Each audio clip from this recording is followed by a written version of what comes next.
Hello and welcome to the Nurse Rosa's Insights podcast. I'm your host, Rosa Hart, and today I'm joined by Dr. Rosemarie Aznavorian. Thank you so much for being with me today. I'm very excited to be here. Thank you for the invitation. Oh, certainly. Now you're joining us from Texas tonight, right? No, I'm actually in Sunrise, Florida. Are you? Oh my Yes. goodness. Well, Yes. you get around, girl. That's amazing. So, you've worked with Texas Health a lot. So can Yes. you give us some insight into your current role? But then I would love to hear about your backstory and how you got into healthcare. Sure. Well, I currently work at MedPro. I'm the executive vice president and the chief clinical officer here.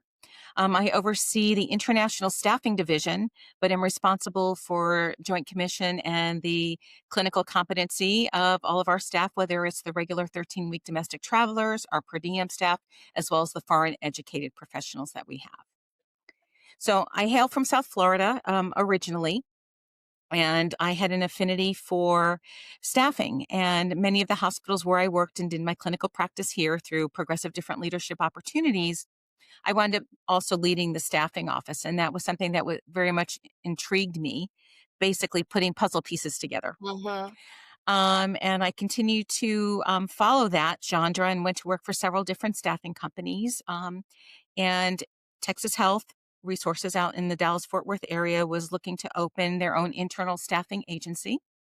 And I had the opportunity to go out there and become the president and chief nursing officer for Texas Health Single Source Staffing.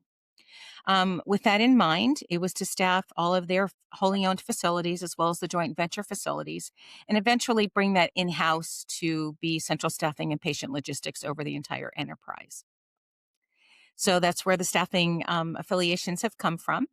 And I moved back to South Florida almost 7 years ago and went to work for MedPro because I was very interested in obviously getting back home to where I was raised, but also taking a look at the international staffing side because I did utilize international professionals across several different hospitals where I worked. So that's how I came to MedPro. That is amazing because I think a lot of people don't think of staffing in a systemic way. Mhm. They think of it as in an individual way. At least me as a nurse, I think about how does that impact the nurse that is being staffed in the place, right? And so we see the downstream effects, and it can be hard to imagine how to make things better in a systemic way, right? Because we Yes. don't all understand all the puzzle pieces that fit together and how things need to run, how many of these wheels have to turn just the right way for the Mhm. clock tick correctly, Correct. right? So, how do you feel like you started learning about that? Do you remember the first time you started working in this area and when it started clicking for you? Yes. Actually, I've always had an affinity for putting some puzzle pieces together.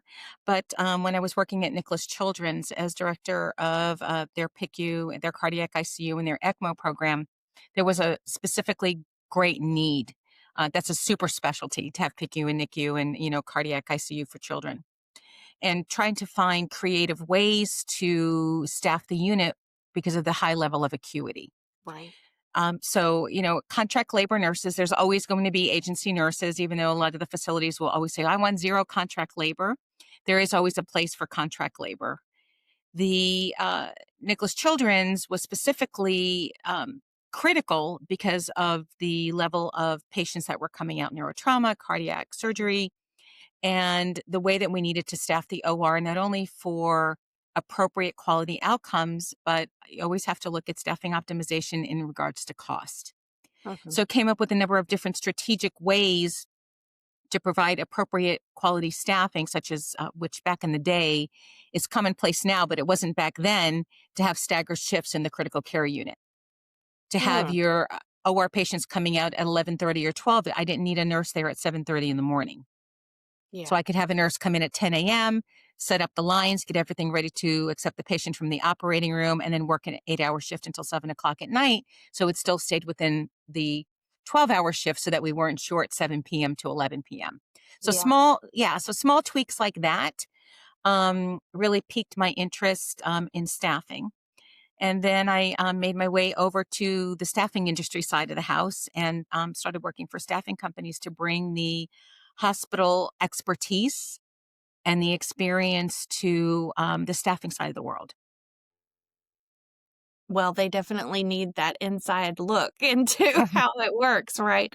Yes. Because people who are out there hunting for people like on LinkedIn or wherever they're pulling their resumes from, hmm uh, they may not have ever worked in a hospital before. Is that how most of your coworkers have had their backgrounds? in terms of recruiters and those types of folks that work in the staffing industry, they are routinely not from a clinical background. Right. But where I work now, part of the reason why I wanted to come to work at MedPro is that we're nurse led and nurse run. Our Oh, CEO wow. is a nurse, Liz Tonkin. Patty Jeffrey, who's my counterpart on the front end for international recruitment, and then myself. So we're nurse led and nurse run. That's amazing. Wow. hmm You were able to like really build the whole structure of your company around how nurses will need this to operate. Yes. It's amazing. And I love your insights about tweaking the schedules to make it more sustainable for their lives. hmm And even though that might affect other departments, but if you can communicate it effectively, that sounds like it could be Yeah. really helpful. Um, so do you like working outside of the hospital a lot better than you did working for one hospital system? Because I imagine you're working with lots of different ones in this Yes. capacity. Yes. So what's very advantageous about my role here is that I can be consultative. It's not just a matter of, calling a company and saying that I have a need for 5 ICU nurses, whether it's they're opening a new service line or whether it is they have a significant number of vacancies or, obviously the pandemic and, different emerging diseases, that arise. It's more about the fact, what can we do to help you staff appropriately with your own staff and also use us in a manner that is cost effective for you. Mhm. So, the model that was put together in my former job at Texas Health Central Staffing at the podium present, I was selected for a podium presentation at AONL. And at that Yeah. time, several other hospital systems came to talk to me about, we really want to do something along these lines. Can you help us? Yeah. So I was given the privilege, with permission of my leaders at the time, to work with Yale New Haven Health and Adventist West out in California and the Order of St. Francis Wow. to replicate a number of the processes. And I'm pleased to report that they are all still functioning and doing very well. Yay! And, it's really going in and being consultative. So that gives me the opportunity to still work in the hospital and bring some of that expertise. But whether it's a standalone hospital or a multi-system hospital, a number of things that have to be looked at. I do what I kind of coined a DNA, which stands for discovery and analysis. And it's really going through meeting with the frontline leaders. What are the pain points? Talking to talent acquisition, taking a look at their contracts that they're using for contract labor. Is there a way to standardize those costs? Because you can have 20 different companies servicing you and have 20 different bill rates and 20 different items for each hospital. So to really standardize those processes and to also create a line of sight for with hopefully with some level of technology. Some standalones may not have the technology, but most enterprises do, to be able to see the 360-degree view of the patients, what's happening with bed control or patient Yeah. placement, whatever they decide to call it. You have transfers coming in, you have transfers that are needing to go out. Do you have a behavioral health component? Um, do you have an internal resource pool? They called IRPs now instead of central staffing. Mm. And how are you managing your contract labor? Because it needs to be, right time, right price, right specialty. Mhm. And I also work off of a 80-10-10 rule. That's what I recommend to the facilities. So 80% of your staff, if all the stars are in alignment, Mhm. 80% of your staff should be your own core staff.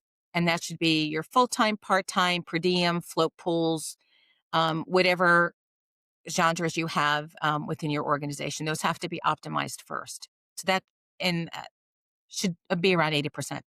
The next 10% should be your foreign educated professionals, because those staff are with you for 36 months, with the goal of those staff converting to your permanent employment at the end of their commitment to their company.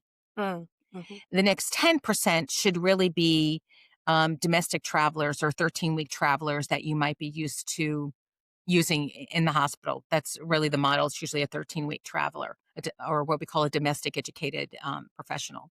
Mhm. So, and that model can also be utilized in non-nursing. It can be utilized in allied departments.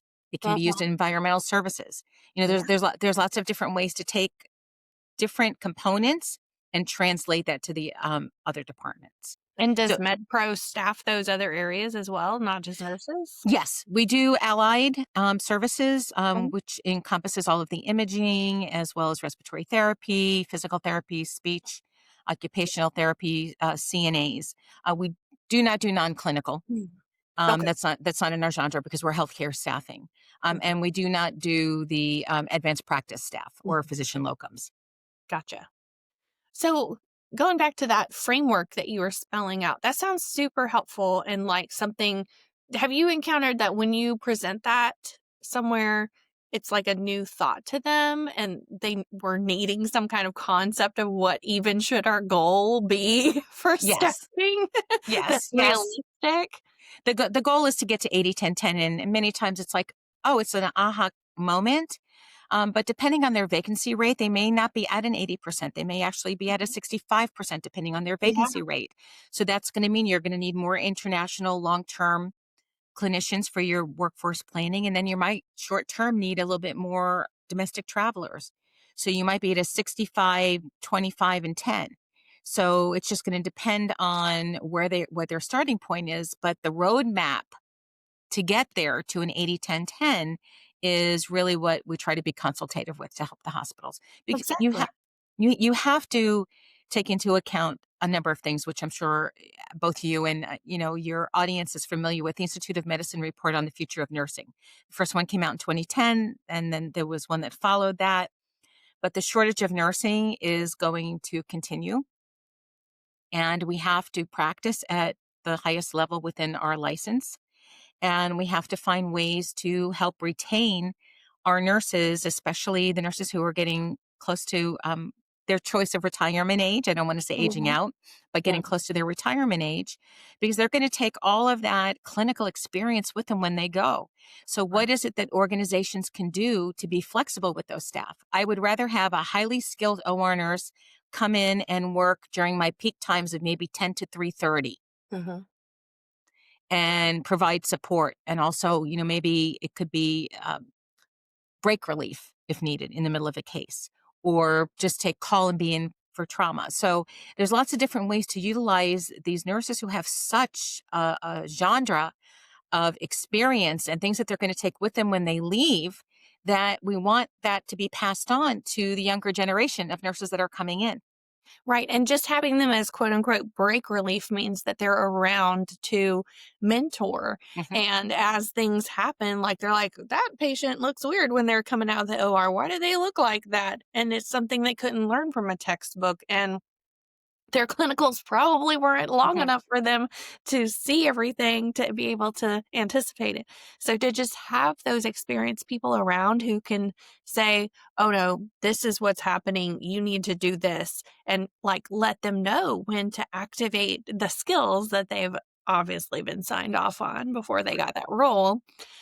So I love that idea. And also to your point about the retention, I think if of a hospital or system is thinking, "Oh, I have to have 100% of my own staff or I'm failing," and that's their focus in recruiting and in hiring, Hmm. and they're down to 65%, then anybody that they hire or try to hire into that comes in and sees that they're understaffed, and they're like, Hmm. "I'm not staying here," and it's not sustainable. But if you bring in those more short-term or temporary employees so that you are safely staffed and create that safe environment where people don't feel like their license is at risk every Mhm. day as a nurse or as a PT or respiratory therapist, then that makes them want to stay there and become a permanent employee, right? Correct. Correct.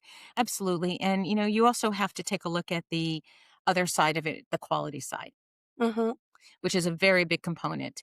Um, because when you are struggling for staffing, for whatever reason that might be, you might have an unexpected number of unexpected absences for a Mhm. particular shift, and you're running tighter than really what the acuity is calling for. You have to worry about missed care. You have to worry about errors that can happen. You have to worry about patient falls. You have to worry about whether or not the patients are going to be turned appropriately, and you're going to have potential pressure ulcers. So there's all of those other components that go along with it, and also with electronic charting is great and is a little bit easier, but you also have to automate a number of things along the way with the electronic health record and have to be able to manage that number of patients while you're doing that. I mean, I didn't grow up in the electronic health record world. I was paper charting back in the day, Mhm. and had to, get implemented with the electronic health record. But many of the nurses that are out now don't know how to paper chart. Yeah. So then you have to worry about drills for downtime Mhm. in the event something happens. So there's, a lot more nuances now with clinical practice. Yeah, definitely. And downtime's a real thing. Also, transitioning to new software that Hmm. they get a contract with. Like I was just talking to my mom, and she got a new doctor, and the new doctor was getting our labs and getting a baseline on Hmm. her.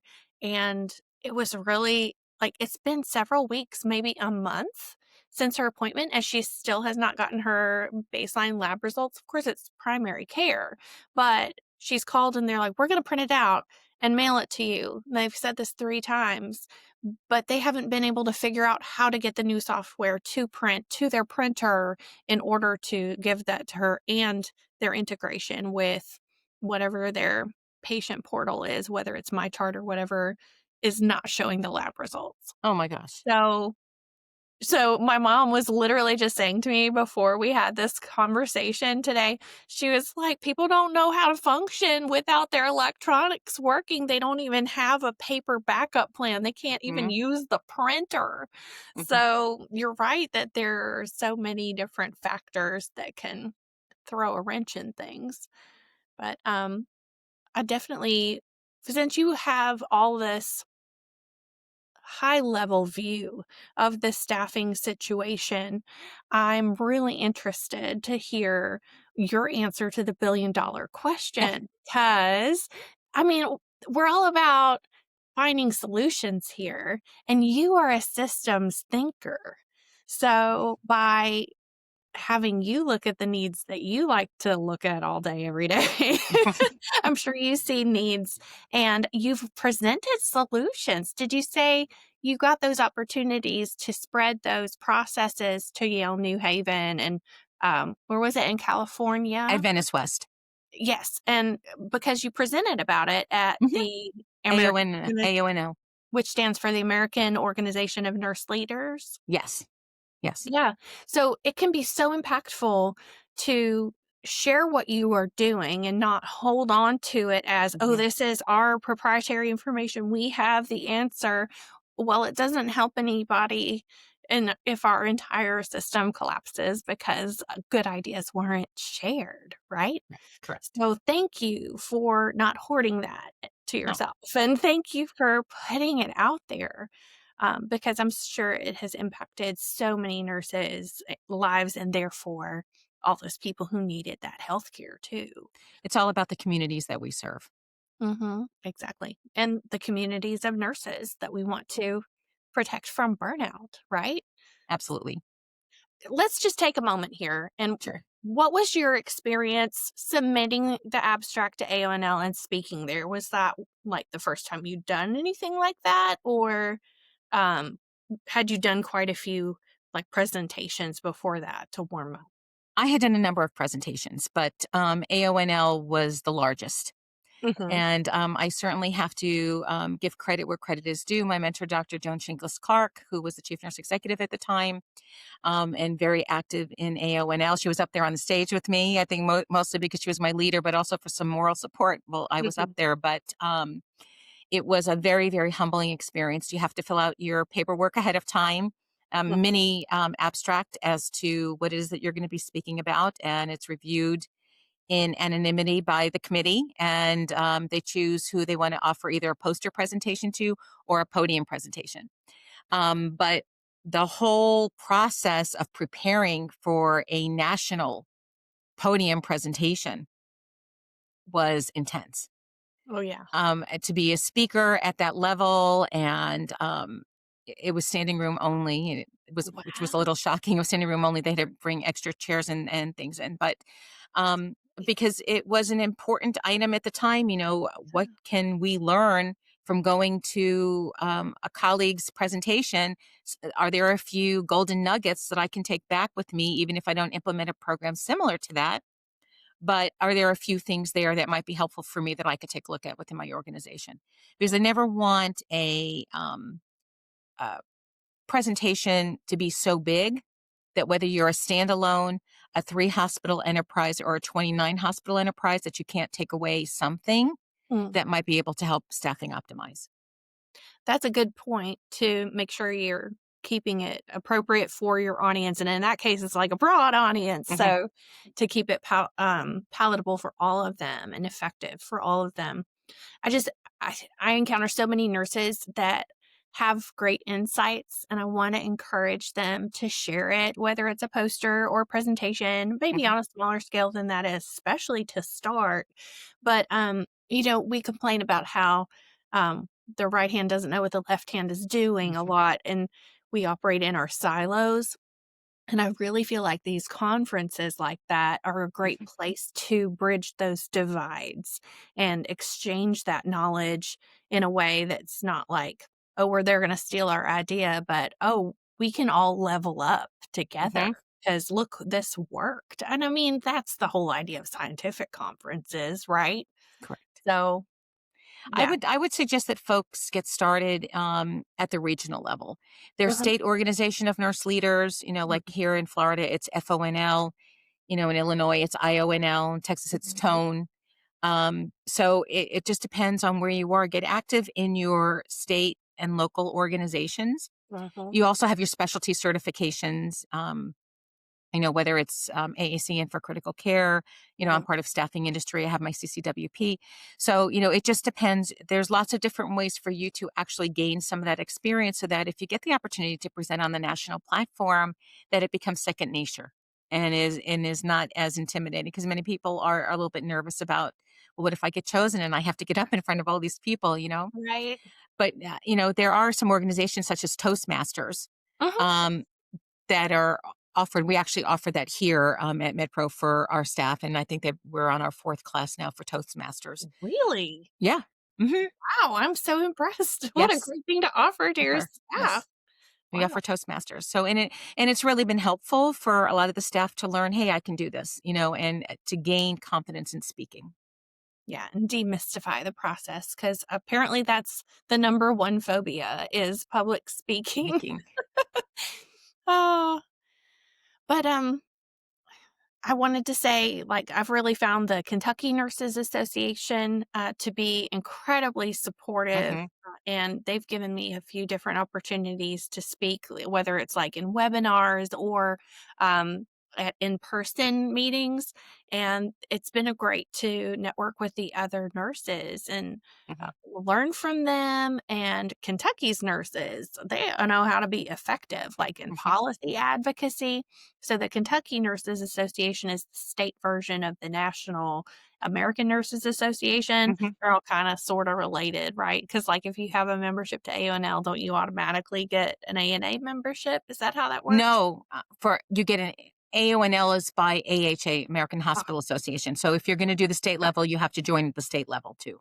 Oh, okay. Gotcha. Okay. So I think I was thinking like I'm in the American Organization of Neuroscience Nurses. Hmm. And so for that one, I did have the National ANA membership with that as well. Automatic. Right, exactly. So there's a lot of ways they're kind of like layered together, right? But there's a lot of opportunities. Mhm. So thank you for being sharing your example of how that was impactful in spreading your knowledge. So let me ask you the Yes. $1 billion question, Yes. Marie. If you were given a grant for $1 billion to roll out a way to meet the need that you see in healthcare, how would you like to see it used strategically to have the most sustainable impact? Sure. So $1 billion sounds like a lot of money, but it's not as much money as we probably could use. So, but I will Right. take the billion. Okay. I would say there's three items that are top of mind for me. The first would be we have to take care of the nursing pipeline. We have to increase the number of nursing professors and we have to increase the number of nursing educators at all the different levels, whether it's the associate degree programs, the baccalaureate, or even the advanced practice programs.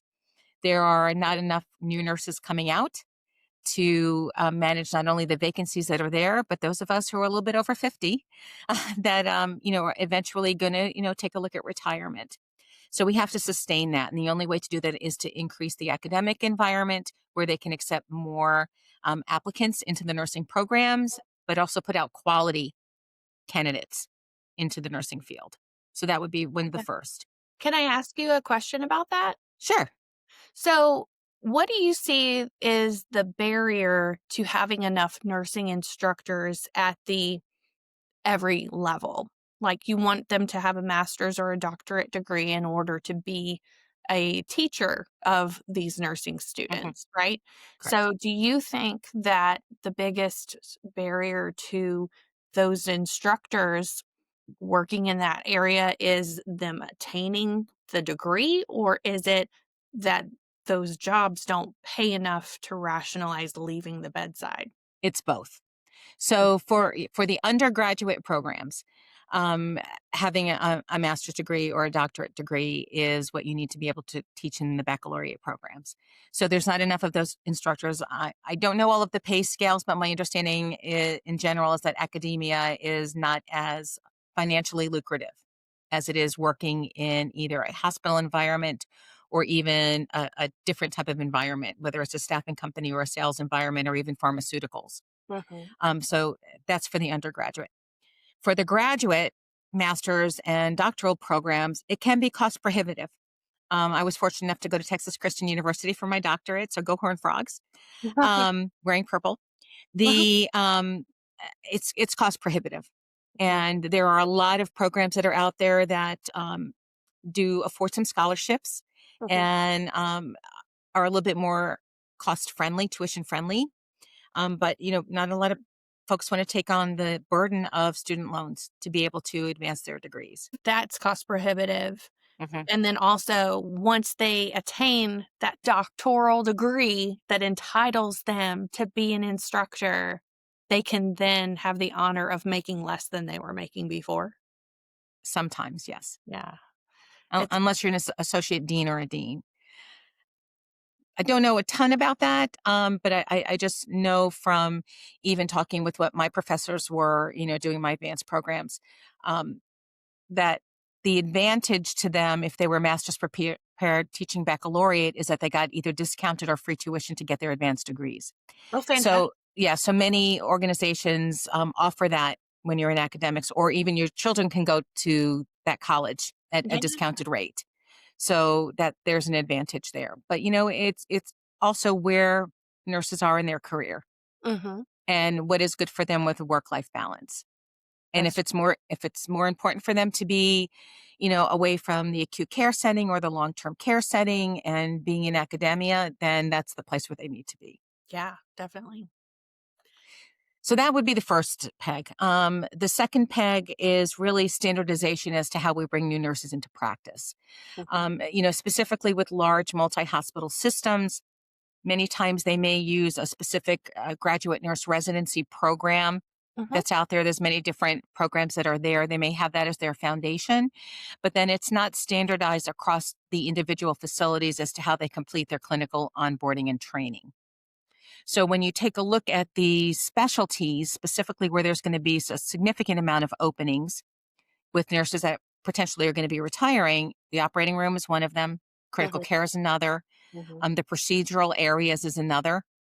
mhm, So when you have a multi-hospital system, if you can centralize and standardize mhm, that onboarding and clinical training, it truly sets up an opportunity to get those needs filled. And I mhm. did that as actually for the operating room as my doctoral project, Okay, and saw some great results for that with the operating room, looking at the needs. So, optimizing what you have without having to add additional cost to the organization to make it happen. The resources that you have can be centralized. And then, with the third piece of that is transforming all of the staffing across the organizations. Again, whether you're standalone or a 2 or 3 multi-hospital system or an enterprise, there are always ways to centralize and optimize your staffing, not just your recruiting, like for the operating room, mhm. so that it is the deploying the nurses where the needs are based upon the nurse's skill set, what their competency shows, where they're oriented, and where the needs are. So when you have a centralized patient logistics team, you're able to see where the patients are coming in through the operating room, where the transfer requests are coming in, and you have a hub where you're deploying the nurses to those most appropriate sites. I love how you describe it. It's so organized and it flows so smoothly just as you're talking about it. I'm like, I mean, I wish that would be how it works in every hospital. Now, um, so you worked with these different facilities to kind of standardize their processes and Hmm. help them get things smoothed out, right? Do you Hmm. have anything like, have you written about this in a way that other people can learn about it if they aren't able to have you consult with their entire hospital Hospital system? system. How can they So learn about it? I was published in Nurse Leader a few years ago, and I give credit again to Dr. Joan Chinkus Clark because she was always like, "When are you publishing?" Nice. And Rose O. Sherman, which I'm sure that you're probably familiar with. Rose helped me get published for the first time. But I talked about staffing during crisis. Mm, So I have that article that's out there. Other than that, I have some clinical articles that are out there. But really wanting to do a little bit more in terms of spreading the news mhm, and publishing. So I'm part of the Staffing Industry Analyst Group. mhm, That's where my CCWP comes from, my certification for that, and helping to spread the opportunities across different hospital systems as mhm. to what they can do to optimize. And it's all about cost containment. We know that the margins are extremely compressed. If they are in a positive margin, even if it's 0.5%, they're very lucky. Many of them are functioning less than that. So you have to find a way to make sure that they're using their own staff the most cost effective way before you bring in contract labor. Hmm. So are you hoping to partner with anybody to write more about this, or Yes, is that yes. what you're waiting? I'm working on an article now. Actually, yes, I'm Nice. working on an article now with one of our partner hospital systems. Fantastic. And you said that you published about staffing during a crisis. Were you Hmm. referring to when you were working on the Ebola outbreak? It was it was part of it was during the Ebola outbreak, but it also encompassed the same items during COVID. Hmm. So it Okay. doesn't matter what the emerging disease is. Yeah. It's, it was lessons learned from one that carried over to the other, and then additional lessons that you learned during COVID that hopefully we won't have another one, Right. similar to that. But it's just taking the basics. So that article basically went over things that individual hospitals can do in Mhm. setting up items such as central command, taking Mhm. a look at your transfer protocols and policies because if it has to go patient has to go to another level of care, who do you already have an MOU or memo of understanding with? What does it look like in terms of where do you bring in your staffing? Do you have the float pools to bring in? What are the requirements for the float pool? And different things to do when you're running into that because it's not just an emerging disease. You can have hurricanes. It's what we Yeah, happen here in Florida. that's true. Um, I lived through Hurricane Andrew when I was working at Nicholas Children's Wow. with Hurricane Andrew in back way back in '92. You also have the fires, the Mhm. fires that have happened. You have the floods that happened out in Texas, bless their souls, for that camp, Mystic. Yeah. Or Um, North Carolina, and North Carolina with the hurricane that hit up hurricane there in flood. Asheville. Yeah. Correct. Yeah. So it's really more of a natural disaster than it is necessarily related to an emerging disease. So the concepts pretty much are the same, but it's really emergency management of your staffing. Yeah. Which if you have good staffing the rest of the time, which, if anybody can ever attain unto that, then you'll be even more better prepared. Oh, what did I just say? More better. Oh, great. This is not a grammar lesson, right? Okay. You'll be even better prepared for the next one. There you go. That's what I Yes. was trying to say. So, well, that is awesome. And thank you. You've given me so much hope that maybe there are solutions for staffing that can work. People just need to know that other people have figured it out and not try to reinvent the wheel, but find out what works and put it into practice, right?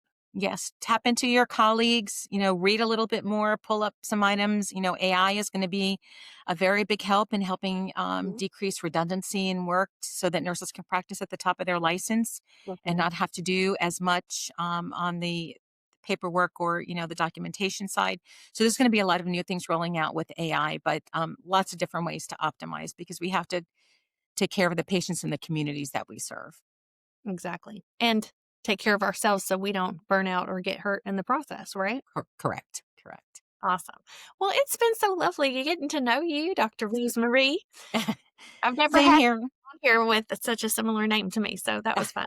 Yes, well, thank you so much for the invitation, and I hope that there are some golden nuggets that some of your listeners or watchers will be able to pick up from some of these items, and I'm certainly available for questions or consultation or anything along those lines if anything comes up. Excellent. That's awesome. So you're not on LinkedIn. So if that is the case, how would you recommend they try to reach out to you? They can reach out to me at MedPro, so it's Okay. r.aznavorian at medprostaffing.com. Mhm. Um, that way, or if you can, if you Google me, you'll be able to see that I'm at MedPro. That's really the best way to reach me. Yeah, you'll be working hard, won't you? I'll be yes. Awesome. All right. Well, thank you all for listening. And again, check the show notes for more details about Dr. Rosemarie. And if you would like to connect with her, I'll have that in the show notes. If you are listening to this episode or watching on YouTube and you enjoyed it, please give us a like and a comment. Let us know what you learned. And let me know if you know of another thought leader who needs their work to be spotlighted, because how else are people going to know about the great work being done if we don't put it out there? So feel free to reach out to me. I'm on all the social media channels at Nurse Rosa Speaks. And then my email is info at nurserosaspeaks.com. I'm also on LinkedIn, which will be linked in the show notes. And so I will see you in the next episode.